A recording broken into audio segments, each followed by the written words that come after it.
Ma'am अभी इससे पहले एक प्रदर्शन हुआ था सरपंचों का। जी जी उस सरपंचों के प्रदर्शन में भी आप गई थी भूख हड़ताल पर, जी।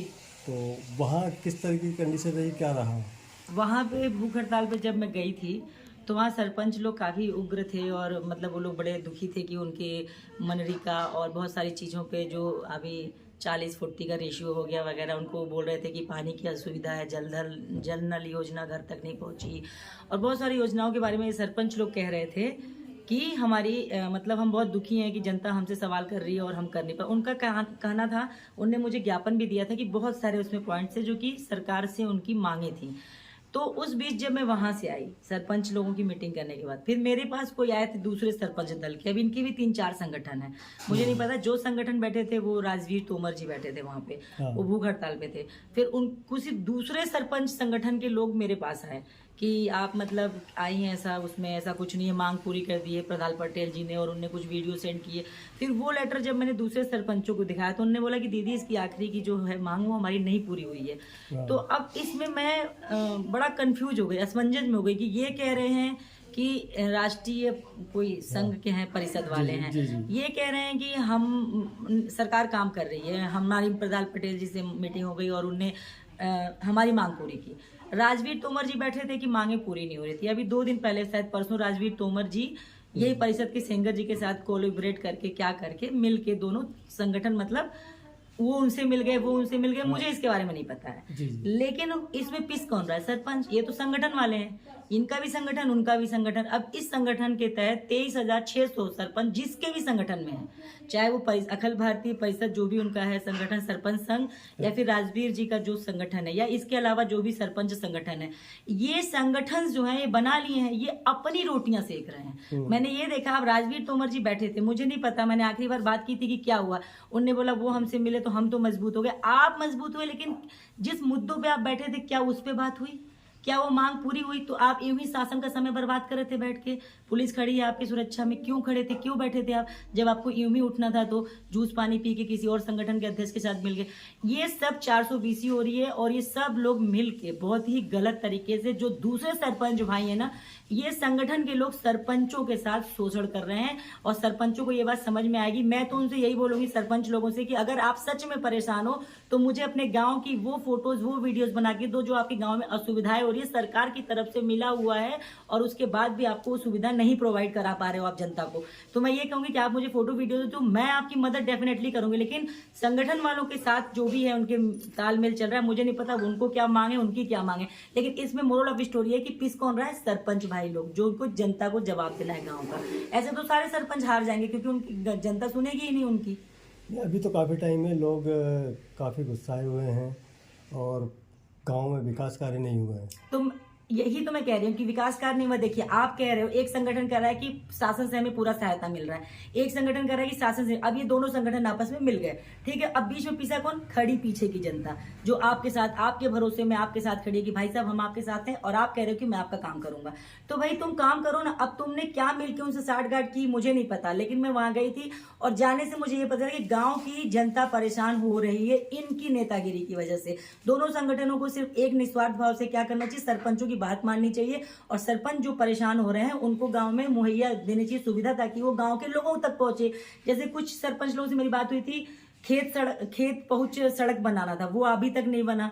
कुछ गांव में ठेका एलएनटी को शायद मिला टंकी का जल नल, वो टंकी आधी अधूरी पड़ी है, पानी नहीं भरा है। तो मैं इस पे पूरे पुख्ता सबूत जब मेरे पास रहेगा ना, तब मैं इस मुद्दे में केंद्र में बात कर सकती हूँ। क्योंकि मैं नीचे यहाँ पे मध्य प्रदेश के किसी भी नेता से बात करने का कोई मतलब नहीं। मुझे तो लग रहा है कि ये लोग सिर्फ नेतागिरी कर रहे हैं और इनकी वजह से ऊपर बैठे जो हमारे केंद्र में मोदी जी हैं और ये बड़े नेता है ना, उनका नाम खराब करिए, नीचे के नेता लोग खराब कर रहे हैं। मैं आपको एक चीज़ बता देता हूँ जी, कि जब हमारे घर में, गांव में कहीं पानी होगा जी, टंकी तब बननी चाहिए, पहले पानी का इंतजाम करना चाहिए कि पानी आएगा कहाँ से टंकी भरने के लिए।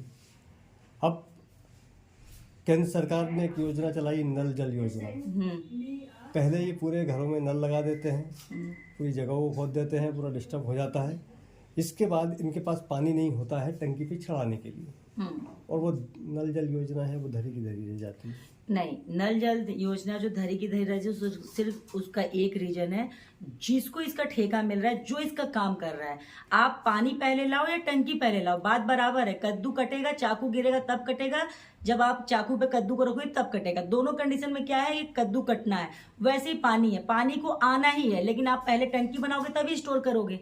आप बोल रहे हो, सही बोल रहे हो, लेकिन पहले जब पानी का व्यवस्था करोगे उससे पहले टंकी बनाओगे कि भाई ये टंकी बना लिया, पानी आने वाला है।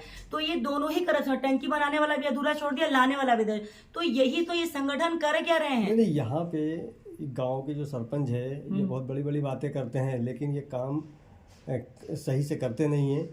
पहले पानी की व्यवस्था होनी चाहिए, इसके बाद टंकी बननी चाहिए। देखिए, अब लेकिन इस करोड़ों रुपए बर्बाद कर देते हैं टंकी बनाने में, नल जल नहीं, वो योजना करोड़ में। रुपए बर्बाद नहीं होते, और वो सब इसके उनकी बाद जेब में जाता है। तो इसके बाद वहां पर पानी की व्यवस्था नहीं होती, फिर बाद में बोलते हैं कि हमारे यहाँ बोर में पानी नहीं है, हमारे यहाँ पानी नहीं, नहीं है, आपको पानी की व्यवस्था ही नहीं है हमारे यहाँ। टंकी बना दी, टंकी क्या करेंगे हम? नहीं, टंकी ही कंप्लीट नहीं हुई है अभी, और सरपंच नहीं बना रहे। वही तो सरपंच लोग कह रहे हैं, ठेका जो चला गया, ये जो संगठन बना लिया ना सरपंचों के संगठन, यही इन लोग पैसा कमाने का जरिया। सरपंच सीधा काम करता, अगर कोई संगठन नहीं होता ना, सरपंच को सारे मुहैया होती। ये कुछ नेतागिरी करने में 8-10 लोग मिलकर एक एनजीओ टाइप का बना लेते हैं और फिर लोगों को गुमराह करते हैं। इसी में संगठन, ये सरपंच जो है परेशान हो रहे हैं। सरपंचों की गलती नहीं है इसमें, इस जगह पे सरपंच की गलती इसलिए नहीं क्योंकि पैसा उन तक पहुंच ही नहीं रहा है, तो कहाँ से काम करेंगे। अभी 2.5 साल हो गए, 2.5 साल उनका कार्यकाल और बचा है मुश्किल से, वो तो सब खत्म बाजार पे है। आप गाँव की जनता तो पूछे ना, पानी दो, लाइट दो, ये दो, वो दो, समन्वय भवन बना। अब कुछ जो सरपंच हैं, जो नेताओं की चमचागिरी करके अपने लिए पैसे निकलवा लेते हैं कि भाई मैं कर लेता हूँ, वो यही सब, इसी का मैं बोल रही हूँ ना कि जो हमारे देश के माननीय प्रधानमंत्री जी कहते हैं भ्रष्टाचार मुक्त भारत, वो तब पॉसिबल होगा जब सब कुछ क्लियर होगा। पहले तो संगठनों के निर्माण ही बंद हो जाना चाहिए। इस तरह के संगठन जो फर्जी संगठन बन जाते हैं और लोग बना के 10 लोग संगठन बना के बैठ गए, उससे पैसा कमा रहे हैं, तो ये सब पे थोड़ा सा लगाम सरकार को लगानी पड़ेगी। अपन इस मुद्दे पे बात करेंगे ऊपर केंद्र में, ऐसा नहीं कि नहीं करेंगे, लेकिन पहले हम नीचे से तो खुद तो कंफर्म हो जाए कि हाँ कहाँ पे कितना भ्रष्टाचार है। अभी देश की आज़ादी को 76 साल हो गए हैं। 76 साल में गांव के अंदर 76 गलियां नहीं होती, वो भी नहीं बनी है। अभी कीचड़, घुटने कीचड़ है गाँव के अंदर आज की तारीख में। अब इस मुद्दे पे जो अपन बात करें ना 76, तो इससे पहले 70 साल, अभी देश को 76 साल हुआ। अभी बहुत सालों तक दूसरी सरकार थी, अब ये सरकार आई। अब ये सरकार देखिए, इतना तो हुआ इस सरकार में, आप बोलोगे सरकार का पछड़े, रोड पहुंच तो हुई, अभी तक इतना तो हुआ कि शहर से शहर कनेक्ट हो रहे हैं। हॉस्पिटल कोई इसलिए नहीं मर रहा है कि उनका टाइम पे हॉस्पिटल नहीं पहुंच रहा है, बिकॉज ऑफ रोड। काम कर रहे हैं, लेकिन अपन जो अभी बात करें सरपंच की ना, जिस सरपंच का मुद्दा था उस मुद्दे में अपन बात करें तो सरपंचों के संगठित जो संगठन है वही शोषण कर रहे हैं। तो अब किस तरीके से इनकी मदद करेंगे? मैंने उनसे बोला है, जिन सरपंच लोगों का नंबर है मेरे पास, मैंने उनसे बोला है कि भाई साहब आप अपने गांव की उस दुर्दशा की फोटो लाइए जिस दुर्दशा के लिए आप यहाँ बैठे थे, जिन मांगों को लेके कि आप सड़क नहीं बनवा पा रहे हो, आप कोई मर जाता, हाँ उन लोग कह रहे थे कोई मर जाता तो हमारे पास 1 रुपए देने के लिए नहीं है, उसको कफन खरीदने का पैसा नहीं है, किसी की शादी ब्याह के लिए हम नहीं दे पा रहे। 5,000 रुपए दे रही है मरने वालों को। तो वो ये सरपंच कह रहे हैं कि हमारे थ्रू नहीं जा रहा है वो पैसा, किसके थ्रू जा रहा है, लेकिन हम नहीं पहुंचा पा रहे हैं, अपने गाँव के लोगों को सुविधा नहीं दे पा रहे हैं। अब सरकार तो बहुत कुछ देती है, सरकार तो बोलती है कि हम लड़कियों की शादी के लिए क्यों नहीं हजार देते हैं। मेरे क्षेत्र की इतनी सारी फाइलें रखी है, 1 रुपए किसी को नहीं मिला। तो सरकार तो विकलांगों को चेयर देती है, वो भी नहीं मिल रहा है। सरकार तो बहुत सारी योजनाएं बनाती है, उज्ज्वला कितना बड़ा था, लेकिन आज भी मैं, आप गोविंदपुरा चले जाओ, 20 सेक्टर के अंदर चले जाओ, लोग चूल्हे पे खाना बना रहे हैं। और इतने सरकार तो बहुत सारी निकालती है, लेकिन जो बीच में दलाल है ना और जो छोटे नेता हैं वो उड़ा देते हैं बीच से सब कुछ। तो वैसी के वैसे भ्रष्टाचार कैसे खत्म होगा? भ्रष्टाचार खत्म होगा जब हर कोई ईमानदारी से काम करेगा, जो कि बहुत मुश्किल है और होगा। एक न एक दिन ऐसा आएगा कि लोगों को अपने अंदर झांकना पड़ेगा कि हम गलत कर रहे हैं। लोग सिर्फ अपना देख रहे हैं, आज सिर्फ अपना देख, मेरा घर जल रहा है ना, बगल में भाड़ में जाए, ऐसा नहीं।